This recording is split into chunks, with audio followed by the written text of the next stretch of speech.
Hello, everyone. Welcome to Full Time Out. I'm your host, Ari Bruckman. Joining us this week is a very special guest. He is a graduate from IU School of Kinesiology and is a certified physiologist. He creates programs for fitness, nutrition, and lifestyle for all of his clients and aims to be the best version of himself to make everybody around him better. Ladies and gentlemen, please welcome to the show today, Mr. Nick Kuller. Nick, how you doing today? Good, man. How are you?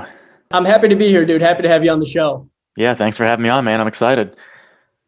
Very cool. So talk to me a little bit about this. So for people who don't know who you are, tell me what inspired you to take that first step to be involved as a fitness trainer? Honestly, I grew up playing sports and everything, and I was actually always kind of the lazy kid on the team. And I remember I took a weightlifting class in high school, and we always lifted for different sports, and I just never really liked it.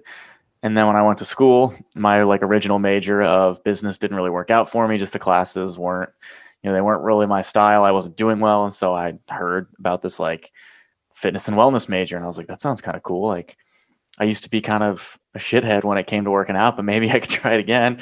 And I took a bunch of classes and, I did really, really well, both semesters back to back after switching my major, and just started kind of really experimenting with myself. And I lived in a fraternity, so getting my friends on board with what I was doing and everything. And it really just kind of hit me, junior year, that I was like, I'm actually pretty good at this and I really like it. And once I figured out, you could make a living doing that kind of thing, I was like, I'm all in for this. So I guess I've always been active, but I never really got much into weightlifting until, about 5 years ago. And then getting into the nutrition side of it and really just working with people on, what works for them.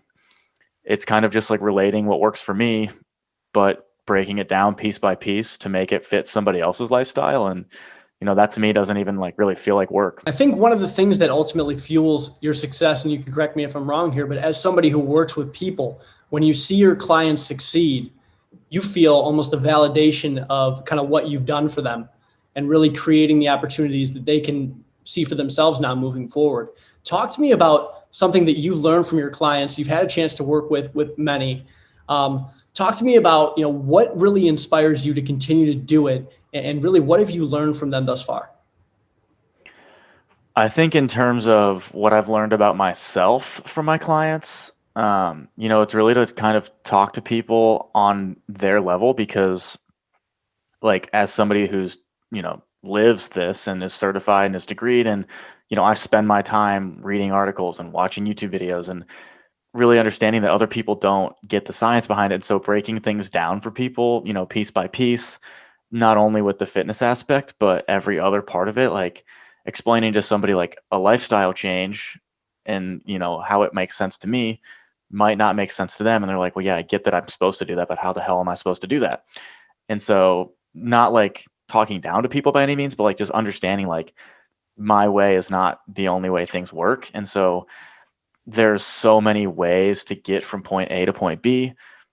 It's not always going to be a straight line, and really just kind of helping people understand, you're not me. And so what works for me is going to be different than what's going to work for you. And then I guess what I've kind of learned about the world, or just people in general, is that, people don't like being told what to do. And so finding a way to kind of not even nudge people into doing what you want them to do, or that they should do, but helping them find a way that they come to their own discovery of maybe I should do that, or I should try that. Because if I tell you to eat these foods, you're not going to just go ahead and do it because I said so. But if I help kind of explain to you and, tell you hey, if you do this, you might see these changes and you're probably going to feel a little bit better. You're going to be less bloated and stuff. And so when you kind of coax people into, I have the answer to your problem, but I want to have you find that answer through, my guidance, that's when ultimately I think those changes become not only lasting, but voluntary. Absolutely. How important is it then, would you say, that they see it themselves and don't just come out looking better, even though that might have been the number one goal? How important is it for them to understand the hard work of the process, the discipline, and the constant realizing that there is going to be failure along the way? But this is true and really applicable to anything else in life. I think typically people get in that mindset of like, oh, I started this program, like the first month is going to be absolutely awesome. And typically the first month is where people see the least amount of progress.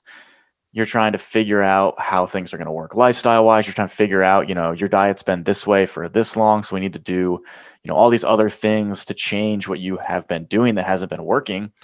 And especially when people are like under eating a lot and you're like, hey, we're going to bump your calories up and reverse diet you for 3 months. They're like, what? You want me to eat more food and work out less?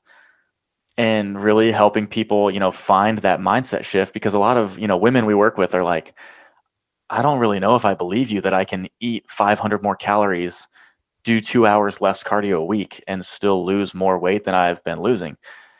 And it's one of those things where that's where kind of establishing that trust factor comes in, because you're like, look, give me a month. And if it doesn't work, you were right. But if you follow what I have to say, and I think that's where, not just spewing a bunch of BS comes from. That's where, I think anybody can be a personal trainer. You can get a certification. You can go to a gym and be like, hey, I got this. And, there's nothing wrong with that. A lot of people do that. I did that when I got out of college. But to really help people's mindsets and like lifestyle habits shift, you really do need to know, the science behind what you're doing and why you're doing it. And really, like I said, breaking that down for people in a way that they're going to understand. And then on top of that, reminding them, hey, you didn't get this way in a month and you're not going to undo it in a month either. And I think that's where a lot of people are like, yeah, you're right. Like it took me 5 years to get to this point. It's probably going to take me more than even 5 months to get out of it. So helping people understand the idea of, hey, we're going to make progress, but we are not going to accomplish everything you can hope for yourself in, our 4, 6, 8 months together, So kind of drilling that mindset in early on is important, because otherwise people get those unrealistic expectations of, I got 3 months to shape my body however I want to. And it's like, sorry, but that's not how it works. I definitely, as somebody who has tried to reshape their body, retrain their mind, it's a constant battle. It's every single day. And, a lot of it revolves around how much you're willing to sacrifice to continue to do it. Talk to me, because I know you kind of touched on this just a little bit there, but I want to stick with this. I want to really go into depth on it. There's a lot of stuff out there, Nick. I mean, you go on social media and like you said, it seems like even without a certification, everybody kind of hops on there, gives them a voice. They now have a platform. They get the same reach as anybody who's qualified. So what is it that helps you separate yourself from everyone else that's clear for other people so that they know that you're credible and they can stick with you? Ultimately, it just comes down to, not only knowing how things work, but breaking things down into a standpoint that other people can understand. Because even I could talk to scientists, and I took chemistry, I took, anatomy, but I could talk to a surgeon and they could confuse me beyond belief with big words and big terms. And even if I should know what they're talking about, I have no idea what's going on. And I think the same thing goes. And so when people do see all this stuff out there, low carb, high carb, low fat, high fat, fast for 2 days every single week and eat whatever you want. It's like, science doesn't lie. And yes, science gets proven over and over again, and these things get proven wrong and then proven better. But keeping up to date and understanding, like, hey, if you want to do keto, that's great. But I will never advise any of my clients to do keto, because I don't think it's sustainable. I don't believe in cutting out an entire primary food group from your diet, despite, all the research behind keto and carnivore and ketones. Like, ketones are real. Going into ketosis is real. But I'm not going to tell you, hey, don't eat carbs at all for the rest of your life. Number one, what are you doing? And number two, why are you doing it? Because like I said, if you help them understand that themselves, much more likely to stick. They're much more likely to, kind of trust you in the future when you tell them to do other things. And the people that are successful are the people that get results. They're the people that, provide a great service or a great experience. And if you want to do all that crazy shit online and you want to try all the multi-level marketing products and you want to do all the shakes and stuff, you're welcome to do it.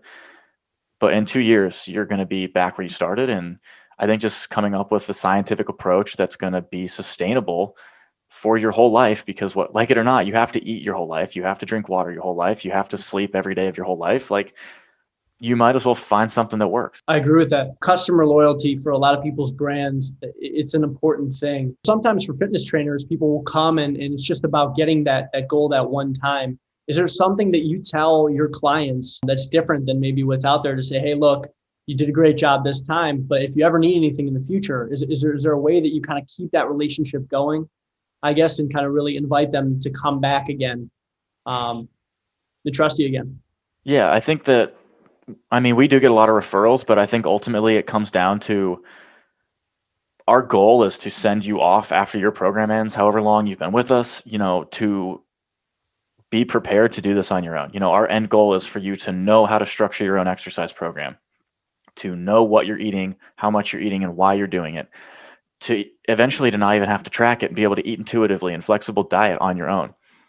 Some people need longer to understand that than others. But I think ultimately it comes down to the individual. Like, I can coach you and I can give you as much guidance and as much advice as I possibly have in my brain. But if you don't follow it and you don't take it to heart and you don't interact in the Facebook group and talk to me as your coach, at the end of the day, you're not going to get as much benefit from a program like this one as somebody that does, message me 3 times a week, gets on calls with me when I offer to explain things to them, and watches the videos we send out each week over teachings for things. So yes, it comes down to you as a coach to provide a good service, but I'm very confident in the services I provide, the knowledge I, give, the things I, recommend for clients. But the ones that do the best are the ones that, listen to me, talk to me, ask questions back, and ultimately understand, for themselves why I'm telling them to do these things and, how it's working. It seems like there's more and more research about, plant-based protein and incorporating that in your diet, and how some athletes are actually performing at a higher level regardless of their age. And it's allowing them to reach heights and new things that, they never thought they were capable of doing before. Is there anything that you think is uniform about, how your clients have success with you, or are you kind of open to just whatever is going on, kind of finding ways to incorporate that so that they're able to reach their goals just optimally? My approach is more, hey, we're going to eat a normal diet. We're going to exercise a fair amount for your goals, for your body type, for your schedule. And that's, I think, why I love it so much, is because everything is really on a person to person basis. I have people working out twice a week that are trying to lose pounds. I have people working out 6 times a week trying to gain weight. And yes, I have, who I think I fit best as a coach, but when you know things and you've helped people do things before as many times as I have, you're comfortable and you're confident helping people with an array of goals, whether it be men or women trying to gain or lose weight. If you want to get stronger and lose weight as a guy, I got your back. If you've been under eating for 5 years as a lady and you want to help reverse your metabolism back to a healthy point, that's also something I'm really comfortable with. But like I said, I'm not going to tell you like I'm a keto guy. Like, I'll help you on your keto journey because I don't know anything about it, but I know, because I do it every single day, how to eat right most of the time, how to exercise 5 to 6 days a week, how to structure your day so that you have, time to go for a walk. How do you carry a water bottle around? Like, just all these things that I've brought into my own practices that are now just like literally who I am as a person. Those are the kinds of things I try to pass on my clients because, you know, I run a coaching program because I can achieve those things myself. And so I'm not going to try to help people do things that I haven't done myself. Yeah, I respect that. I love that, man. Who have you found that's really helped you kind of develop your mentality and your mindset and really just your approach in general? Yeah, that's a really good question, honestly. Um, so I'm in a business coaching program for people who are trying to build their online coaching businesses, like similar to how I am. And obviously, we have like 5 mentors in there, and they're all great. But there's also like over 700 people in that group. And we have like a Facebook group, a website with all the teachings and everything. So I wouldn't really say there's one specific person, that I've come across and I'm like, that's it, because a lot of those people in that group are very extreme. And a lot of them are also very, very successful. And, if you want to wake up at 4 a.m. every single day and work for 16 hours, and that's fine, but I have no desire to do that. I like living how I live. I like being balanced. I like having free time. I like working enough to, feel good about what I'm doing and, make enough money to survive and everything. But the whole 16 hours a day, 5 days a week, no weekend fun, wake up at 4:30, like that to me is not desirable. And if I get to a point in my business at some point like that, that's awesome. But I'm not like, you know, dead set on like, I need to work for 20 hours a day and, build to XYZ. Like I have aspirations and I have goals, but I think a lot of people in the fitness industry, and especially like the fitness business industry, are very, one-sided, and you have to work extremely hard and all the stuff. And I get that, but you can also work smart and you can also work diligently and, still make it work, even if you're not going to be the best of the best. But I guess in terms of like building a business, like I don't have those aspirations to be like a business owner to where I have to like be managing employees and stuff like that. Like I like coaching and I like working with people. And I know that if I got to that level, I would be working with people less and I would be dealing with problems more. And that to me is kind of, where I draw the line of, I want to be a coach. I don't want to be a business guy. Seeing everybody's minds working and seeing everybody's posts in the Facebook group, how other people do things, how other people, reply to client problems or deal with things along those lines. Like you kind of just get new ideas of like, that sounds really similar to the situation I'm in. I'm going to emulate what they were doing. And obviously the coaches chime in and stuff, but at the end of the day, you got to kind of pave your own path. It's important to know that there's necessary learning curves throughout the process, and that you as somebody who is successful and who is seeing the fruits of your labor also is still learning. I think that's very important for people to understand when you talk about personal growth in any area of their life. When I first got into it, I didn't understand the mental side, right? I think a lot of people come in, it's about building muscles, looking a certain way, feeling a certain way, and that stuff comes in time.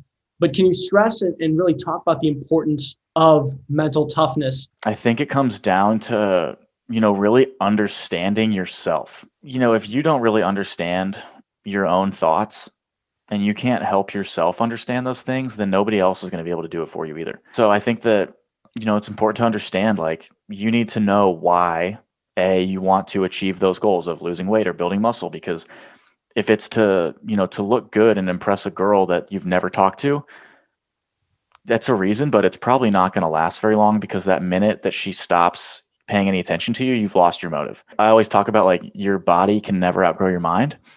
So one thing I talked about earlier today in our client group, I do like a motivation Monday every Monday, was celebrate your small wins, but don't let your small losses completely derail you. One analogy I made was, you're not going to be mad about finding $1 on the ground 5 days a week because you have $5. Just because you didn't find one $5 bill, you still have $5. So all those little wins, Monday, Tuesday, Wednesday, Thursday, Friday, end up being 5 wins throughout the week.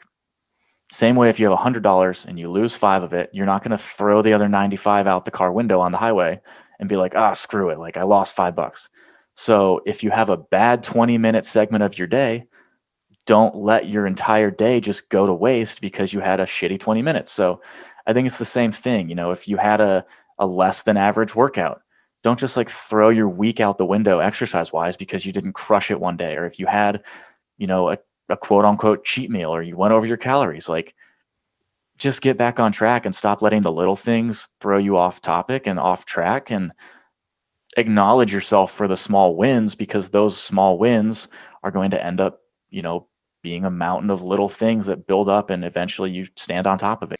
What do you tell your clients, or how do you help them through that process and just kind of create that openness between you and them? I mean, first and foremost, it comes down to establishing that trust in the first segment of your journey. Like if you're telling them to do all this stuff that they haven't been doing in the past, and if you're telling them the wrong things, they're not going to want to believe you. You can't change them physically. So they're like, why would he be able to help me mentally? I work a lot with women.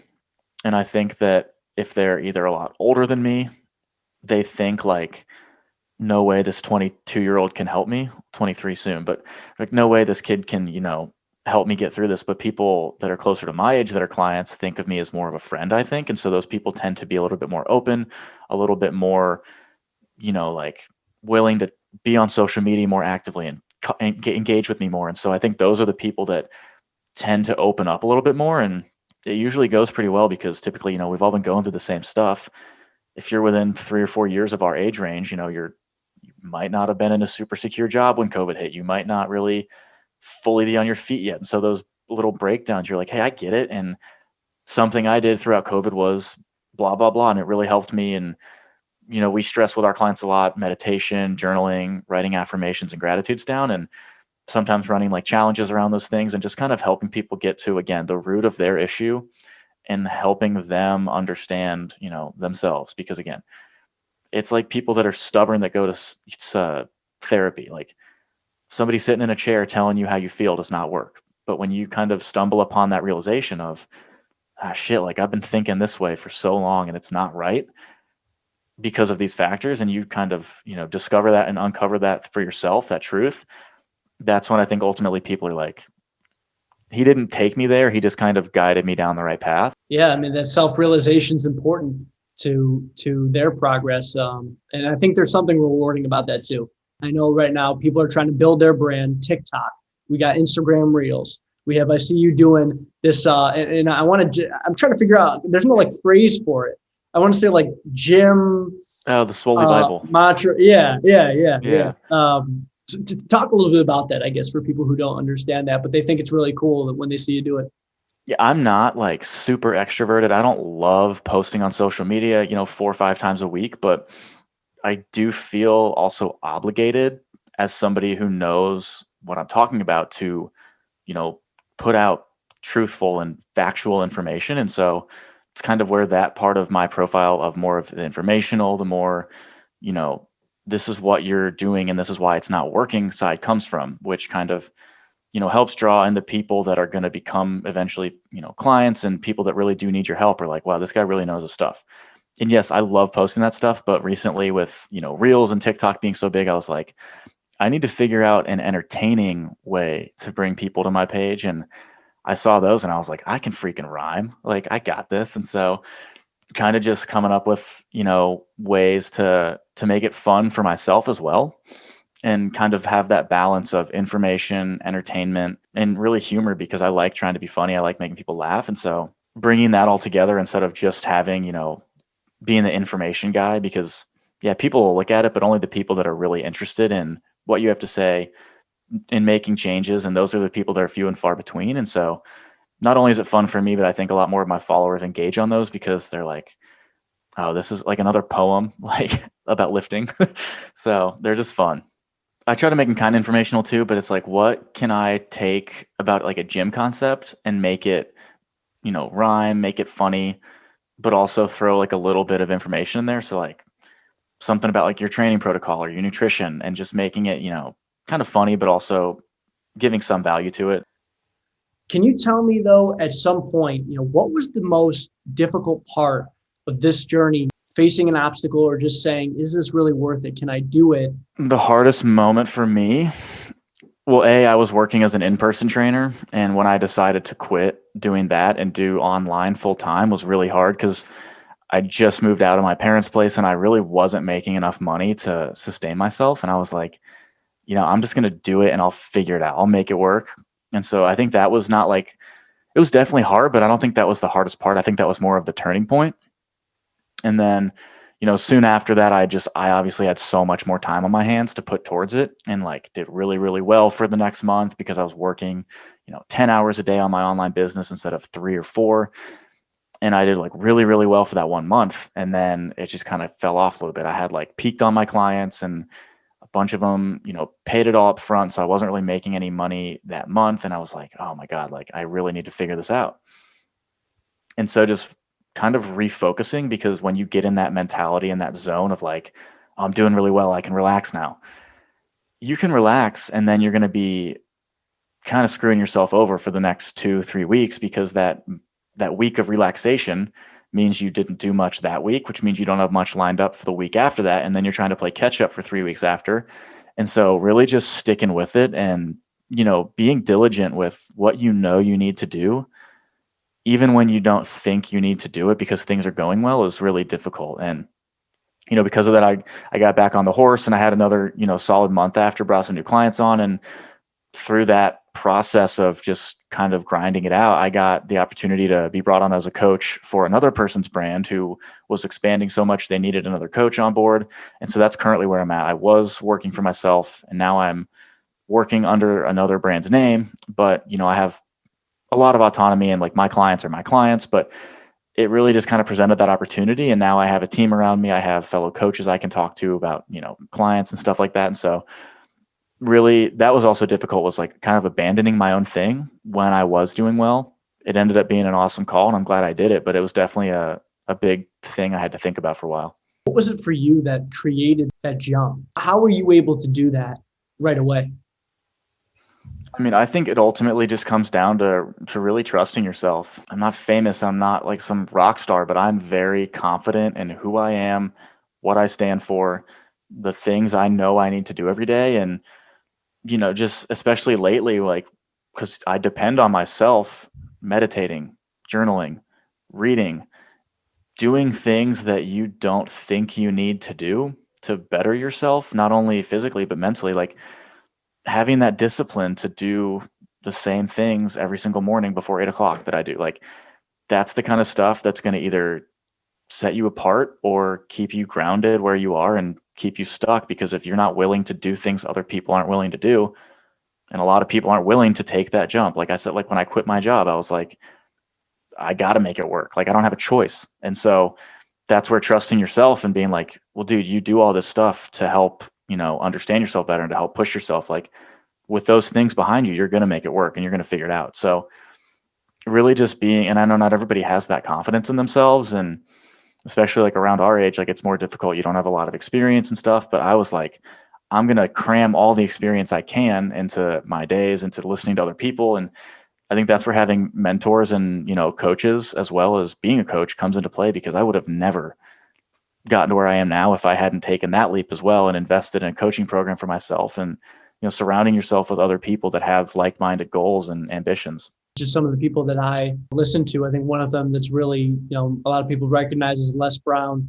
And something he talks about is that his mom used to say to him, if you surround yourself with losers, you're going to end up a loser. I think it is really important to understand that the community of people that you're constantly around or you constantly talk to and let into your life, it does something for you mentally. It's either draining you or it's helping you grow. How important was it for you, Nick? And just really, can you talk about how you've been able to build this community of like-minded people? Yeah, and I think one thing I want to touch on is there's no excuse nowadays to not do that for yourself with how much technology, with how much social media we have. I've never met almost any of those people in my life in that coaching program, and I still talk to a lot of them every day. We get on live streams together. Like, don't listen to music on your drive to work and listen to a podcast instead. That is surrounding yourself with positivity and successful minded people. And there's no excuse to not find a podcast you like, or to find somebody you like to listen to on YouTube or remote. You can do literally anything you want through social media. And if you can't, it's because you didn't look hard enough. Not only being the coach, but just kind of putting yourself out there first, being willing to put out a post in a Facebook group and be fully prepared to get no likes or no comments back, and showing people like, hey, I'm going to be there if you post something regardless, because I've been posting with no response and I'm not going to let that happen to you. And so really just kind of encouraging people to engage with one another.